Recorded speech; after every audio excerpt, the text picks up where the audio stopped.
पहुँचे आज जो देवी मंदिर पे सरदना में बात करते हैं हाथरस कांड की, और हमारे साथ हैं दीपक मास्टर जी, और इनसे जो बातचीत करेंगे और पता करेंगे उसके इनके विचार क्या हैं, क्या उनके कमियां रही और क्या ये अपना जवाब देंगे। दीपक मास्टर जी, आज मुझे भी लग रहा है ऐसा कि मेरे भी मास्टर जी हो आप। जी नमस्कार, स्वागत है आपका। बहुत बहुत धन्यवाद राकेश जी। जो हाथरस कांड हुआ है उसके बारे में क्या कहना चाहोगे? एक चमत्कारी बाबा जो बताए जा रहे हैं, उनके पानी में भी चमत्कार था, और उनकी बात में जो लाखों आदमी उनके उसमें आ रहे थे, उनको सिक्योरिटी की क्या ज़रूरत पड़ी और क्या इतना बड़ा हादसा क्यों नहीं रोक पाए जब चमत्कारी बाबा थे? चमत्कारी पे ये बताओ, चमत्कारी पे बात क्या नहीं है? हाँ राकेश जी, आपने कई सवाल एक साथ पूछ लिए। सबसे पहले आपने जल की बात की। देखिए, हमारा देश निष्ठाओं का देश है, श्रद्धा का देश है। जब चमत्कारी जल की या जल की बात आती है तो आप जानते हैं कि गंगा जल को हम सब लोग, विशेषकर हिंदू लोग, सनातनी लोग अपने घरों में रखते हैं पवित्र जल मान करके। उसके पीछे वैज्ञानिक कारण भी हैं। इसी प्रकार हमारे इस्लाम के मानने वाले हमारे भाई, हमारे मुस्लिम भाई जो जब हज के लिए जाते हैं तो वहाँ से पवित्र जल ले करके वो अपने पास आते हैं। और सरदना नगर का भी आपके याद होगा कि बहुत लंबे समय तक हम लोग ये चर्चाएँ सुनते रहे कि यहाँ जो जल मिलता है, जो एक चर्च के पीछे वाली जगह है, वो बड़ा पवित्र जल है। यहाँ तक कि जब मंदिरों में हमारे यहाँ पूजा होती है तो उसके बाद पंडित जी जब जल का छिड़काव करते हैं तो हम सब कोशिश करते हैं कि उस जल की एक बूंद हमारे ऊपर ज़रूर पड़ जाए। इस सब में कहीं भी किसी भी प्रकार का, ये केवल श्रद्धा और विश्वास के मामले हैं, इनके पीछे कहीं भी कोई चमत्कार जुड़ा हुआ नहीं है। मैं व्यक्तिगत रूप से एक विज्ञान का छात्र हूँ, तो ये बात मानता हूँ कि कोई भी जल चमत्कारी इस प्रकार से नहीं हो सकता है। लेकिन जब हमारी श्रद्धा और हमारा मनोविज्ञान किसी चीज़ में जुड़ जाता है और हमें लगता है कि इस चीज़ से हमें लाभ हो सकता है, जैसे आप जल की बात कर रहे हैं, मैं इसके साथ भभूत की बात भी जोड़ देता हूँ। बहुत सारे साधु महाराज कोई भभूत दे दिया करते हैं, तो मैं तो नहीं मानता वैज्ञानिक दृष्टिकोण से कि उस भभूत का कोई असर होता होगा स्वास्थ्य में। लेकिन चूँकि मनोबल, हमारा मन कारक होता है हमारे स्वास्थ्य का और हमारी बुद्धि का, इसलिए उसमें कहीं लोग महसूस करते हैं कि उन्हें लाभ पहुंचा है। लेकिन किसी भी जल में कोई चमत्कार होगा, इस बात की तो मैं कभी नहीं मानता हूं, विज्ञान का छात्र होने का। ऐसा बताया गया काफ़ी नल लगे, नल से जल निकलता हुआ, कोई गंगा हो या इस चीज़ की तो एक बार थोड़ा विश्वास भी होता है, लेकिन नल से जो चमत्कारी जल निकल रहा है उसके नल का क्या कारण है? देखिए, मैं आपको घटना याद दिलाता हूँ। हमारे पास में मुजफ्फरनगर है और ये घटना करीब 1995 के आसपास की है। 1995 में मैं भी 12वीं क्लास का छात्र था, और जब हमने सुना, मेरी माताजी की आंखें कमज़ोर थीं, यानी उन्हें चश्मा लग चुका था, उस समय वृद्धावस्था भी थी।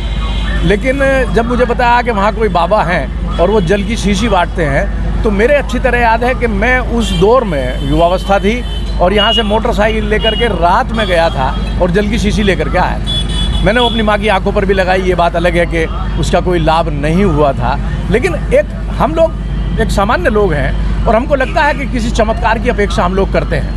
हमें लगता है कि कहीं से बिना श्रम किए, बिना मेहनत किए, सच्चाइयों को बिना स्वीकारे हुए कि आयु के साथ तो स्वास्थ्य खराब होगा ही, या बैक्टीरिया को मारने के लिए बजाय हम एंटीबैक्टीरियल दवा लेने के और ये प्रयास करें कि किसी के आशीर्वाद से हम ठीक हो जाएं, तो मुझे नहीं लगता कि इसका कोई लाभ है। केवल मनोबल ही बढ़ सकता है।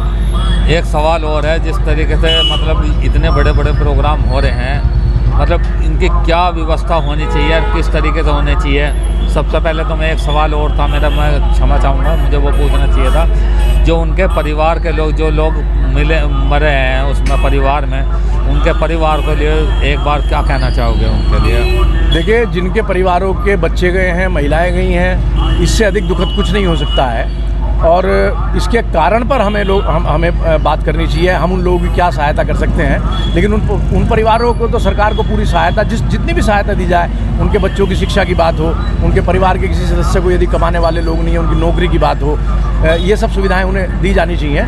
मेरी बहुत संवेदनाएं, मेरी बहुत दुखित भावनाएं उन परिवारों के साथ हैं जिनके परिवारों के लोग इस घटना में चले गए हैं। दूसरा सवाल यह है, इस तरीके के सगाम जो प्रोग्राम होते हैं, बड़े बड़े प्रोग्राम, प्रशासन को उसमें क्या व्यवस्था जोड़नी चाहिए?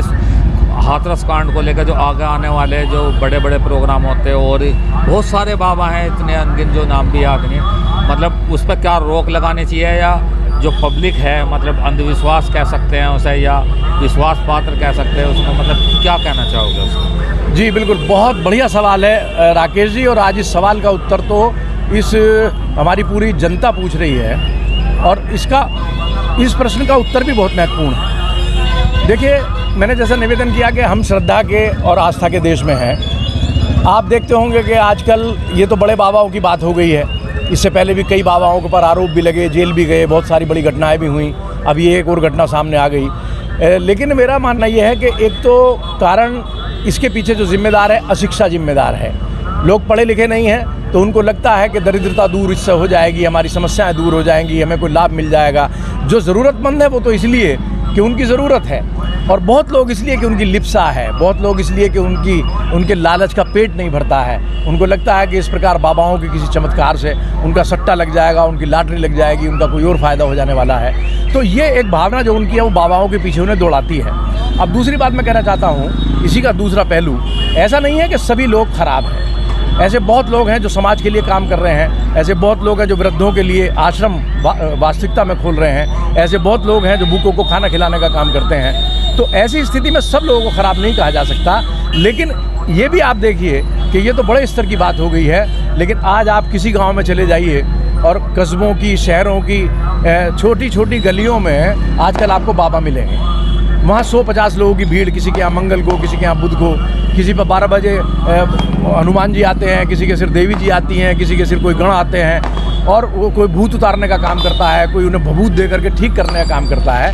मैं विज्ञान का विद्यार्थी होने के नाते बिल्कुल ये मानता हूँ कि विज्ञान का काम विज्ञान ही करेगा, दवाओं का काम दवाएँ करेंगी, मनोबल बढ़ाने का काम मनोबल वाली वो चीज़ें करेंगी।